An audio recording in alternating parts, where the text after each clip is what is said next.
వచ్చారు? శత్రుశేషం రుణశేషం ఉండకూడదమ్మా. పిల్లవే నీ మొగుణ్ణి. ఆయనతో మీకేం పని? ముందు వాడితో పని, ఆ తర్వాత నీతోటే పని. ఏ మిస్టర్, హద్దులు మీరు మాట్లాడుతున్నారు, మర్యాదగా మాట్లాడండి. ఛీ, మీకు సిగ్గు లేదు?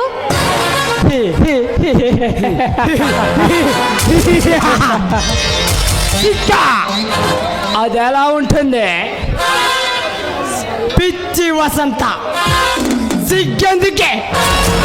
ఆడదాన్ని అనుభవించడానికి సిగ్గెందుకే? కావాలి కానీ ఒక్కసారి రుచి చూడు, అప్పుడు తెలుస్తుంది.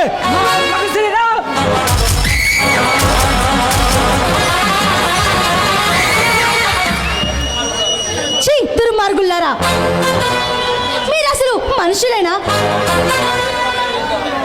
అసలు మీకేం కావాలి? ఇక్కడికి ఎందుకు వచ్చారు? మేము నీ మగుణ్ణి శాశ్వతంగా పంపించడానికి వచ్చాం. వాడి నూరేళ్ల జీవితం ఈ రోజుతో తీరిపోనున్నది.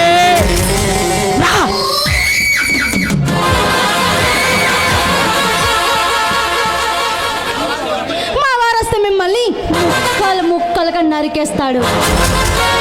తూకం వేస్తే 30 కేజీలు బరువున్నా అంత పొగరెందుకే నీకు? నా కొడుకు గౌతమ్ గారికి అంత సిను లేదమ్మా.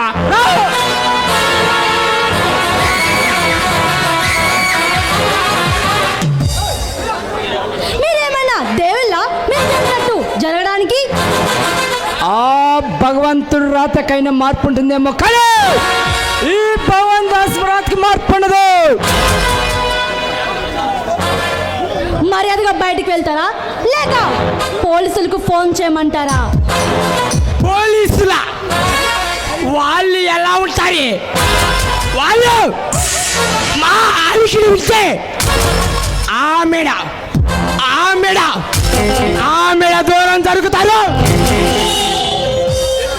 పెట్టు చేయక మా కలుగిట్లో వాలిపో.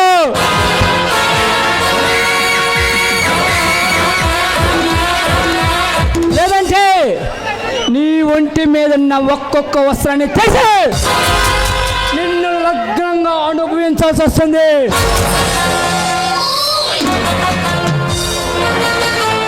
మంగళ పండు మామిడి పండులా నిగల్లాడుతున్న ఈ చిన్నదే రాణి రుద్రామదేవిలా తెగ రెచ్చిపోతుందిరా తమ్ముడు. మనిషి జన్మెత్తి పశువులా మాట్లాడుతున్నారు, మీకు సిగ్గు లేదు? ఛీ, మీలాంటి వాళ్ళని ఏం చేసినా పాపం లేదురా. మర్యాద నుంచి బయటికి వెళ్ళండి. వికసించిన పుష్పం మీద తుమ్మిద వాడుతుంది, చాపెక్కిన ప్రతి కింద పిల్ల మీద ఈ కైలాస్ భవన్ అల్లుకుపోతారు.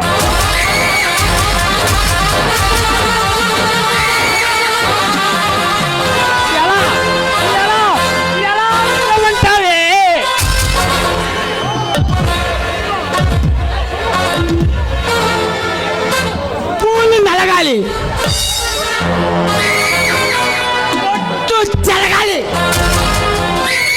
గాజులు పగలాలి, మోజు తీరాలి. ఇవన్నీ జరగకుండా ఎలా ఎలా వెళ్ళమంటావు వసంత? మీకు అక్క చెల్లెలనే వారు లేరా? మీరు మనుషులు కాదురా, మృగాలు. పిచ్చిదానా? ఆ స్వర్గలోకంలో రమ్మ, ఊర్వశి, మేనక, ఈ భూలోకంలో సౌందర్య, అనుపమ, శ్రీలీల, వీళ్ళందరి అన్నం కలబోసి పుట్టించాడు బ్రహ్మని. వీళ్ళందరం చూసే ఆ బ్రహ్మకి రెమ్మ తెగులు పడుతుంది. నిన్ను ఒక్కసారి అనుభవిస్తే వారి జన్మ ధన్యమైనట్టు.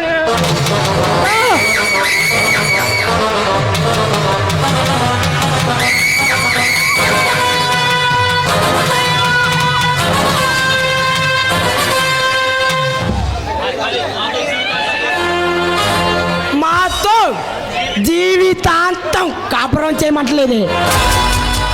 ఒక్కసారి ఒకే ఒక్కసారి మా కోరిక తీర్చు.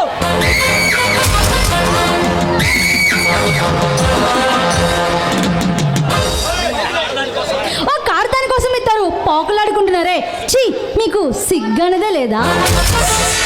ఒక్క ఆడదాన్ని 5 అన్నదమ్ములు పంచుకున్నారు. అవురా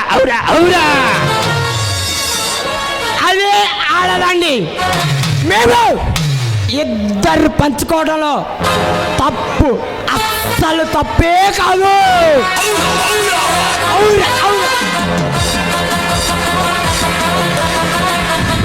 వదల పంబాలి, నిన్ను వదలా.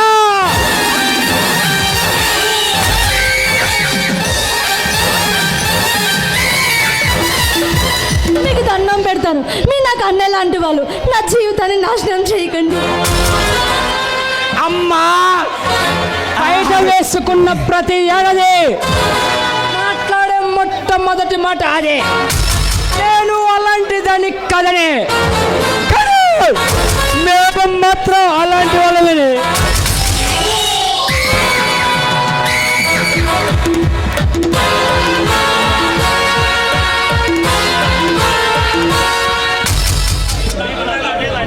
మీరు నాకు అన్నయ్య లాంటి వాళ్ళు. దయచేసి కించి వెళ్ళిపోండి, మీ కాళ్ళు పట్టుకుంటాను.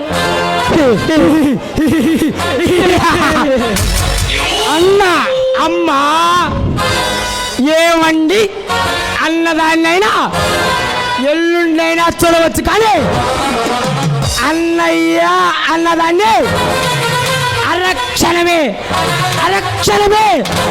అన్నదే మా సిద్ధాంతం.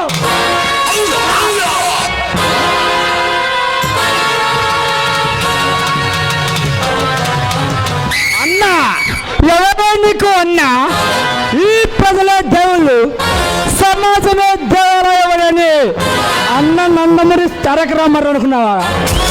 లేక రాజధాని కట్టిస్తున్న చంద్రన్న అనుకున్నావా?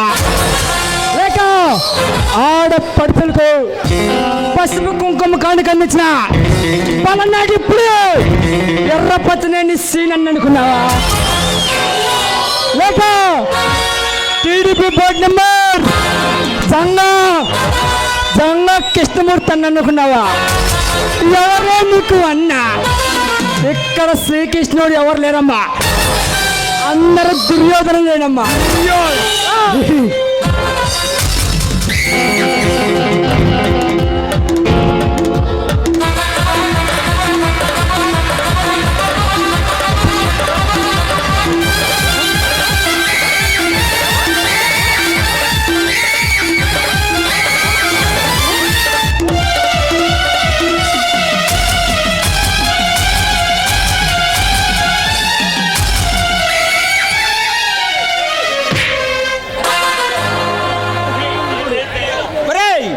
నేను లేని సమయంలో నా ఇంటికి వచ్చి ఒక్క ఆడదాని కాదురా, నీకు దమ్ము ధైర్యం ఉంటే నాతో తలపడండిరా. నీకోసమే వచ్చాంరా, కానీ ఈ అందాల బొమ్మ కాస్త ప్రణయపార్థం తీర్చుకున్నాం. ఈ అందాల బొమ్మ నీ భార్యని తెలిసి కాస్త ప్రణయ తాపం తీర్చుకున్నావురా. ప్రాణం మీద ఎప్పుడు ఆశపోయిందిరా. ఎక్కడి నుంచి ప్రతి వాడి పేదవాడి గుండెల్లో నిప్పులా ఉంటా, ప్రతి ఇంటిలో పుట్ట ఉంటుంది. చూసుకుంటా, నీకు ఇక్కడ నాకు సౌండ్ భయం లేదు. ధైర్యం కల నువ్వు చంపితే నన్ను చేస్తాడు. నాకు 2 మగ పిల్లలు ఉన్నారు. గౌతమ్ సవాలు చేయకు, సవాలు విసురుతాం. సవాళ్ళు ఏందిరా? ఒక సెక్షన్ మారాయంటే నీ భార్య పిల్లలు కాదు కదా, నీ భార్య పిల్లలు సుఖ సంతోషాలు ఉండలేరు. నా కొడుకు 2 సంవత్సరాలు ఆగండి, సెక్షన్ మారుస్తా, అప్పుడు చూపిస్తాను తడక్క. రే గౌతమ్, నీకు ముందుగానే చెప్పావు,